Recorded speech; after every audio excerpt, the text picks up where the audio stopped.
mtu anatoka Dar akija huku soko linakuwa kubwa kwake. Lakini mtu akigoma kutoka hapa kwenda mkoani inakuwa ni ngumu. Japokuwa watu wa Kigoma mara nyingi tunafanya kazi nzuri, lakini unaambiwa unapokuwa nyumbani kuchukuliwa kama unyumbani inakuwa ni shida kidogo.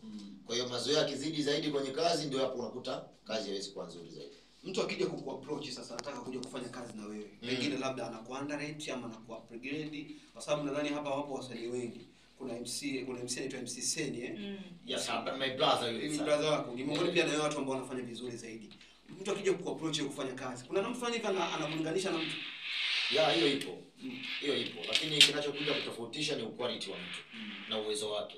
Kwa unapofanya jambo kwa uwezo mkubwa kila mtu anakuwa. Na unajua kila mtu unapofanya jambo unakuwa na watu wako. Yaani kila MC ana mashabiki wake. Kwamba hawa wanampenda kwa kitu fulani anachokifanya.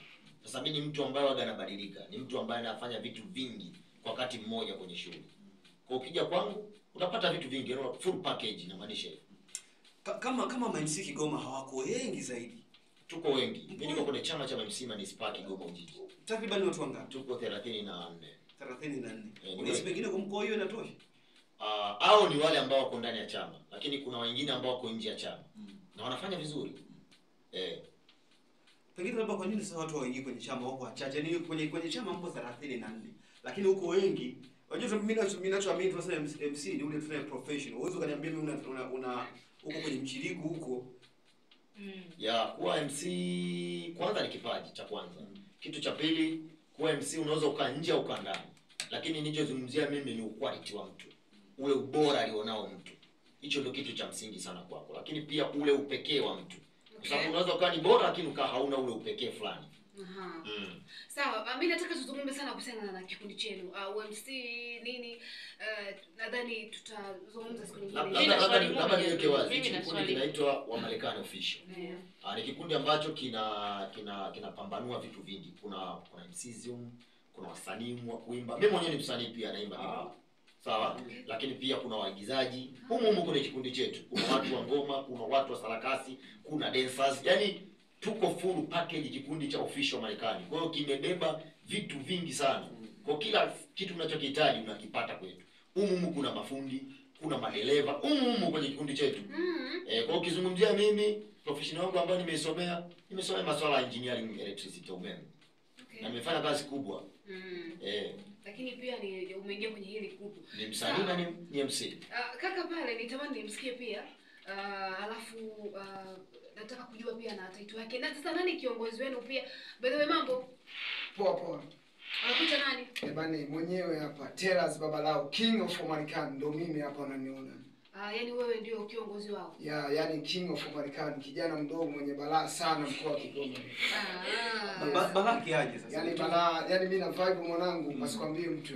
Vibe kwenye kuimba, kwenye kuigiza, kwenye MC au kwenye ufundi kama tunasema. Mat papa sector yote mimi natembea na vibe wale. Bwana kazi nyingi. Kwenye kuimba na vibe kama dada alivyosema Babalao nifanyeje niwashe moto. Watu wanasema washa. Hebu tuwashie kidogo. Okay. We kijana jitume, shika jembe ukalime. We kijana jitume, shika mtumbu ukavue. Babalao ni wache moto. Washa. Wa Marekani tuwashe moto. Washa. Babalao ni wache moto. Washa. Wa Marekani tuwashe moto. Washa. Nyumbani kwetu. Kwetu kwetu Mtanga. Mtanga nyumbani kwetu. Kwetu kwetu Nyitabe. Nyitabe. Nani kama mama?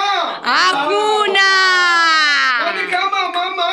Hakuna.